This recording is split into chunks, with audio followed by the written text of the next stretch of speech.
May papaalam sana ako, gagawa kami bukas ng assignment ng mga classmate ko. Sabi ni teacher. Assignment, sabi ng teacher. Walang pala naman eh, puro kapaalam eh. 3 araw pa lang kayo pumapasok, papaalam ka kaagad para gumawa ng project. O ano, tapos, kunyari, gagawa ng project. Tapos, May wag na. Hindi na ako ano. talagang wag. Kasi nagdaan na ako sa ganyan dati.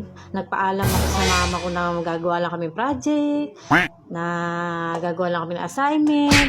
Pero kung san-san pa dumaan, may nakita lang na ano, sinamahan, pumunta sa SM, may dinaanan, tapos ano, gagala, tapos may manliligaw na, tapos sasagutin mo, Oo, ayun tapos, Gagawa lang kami assignment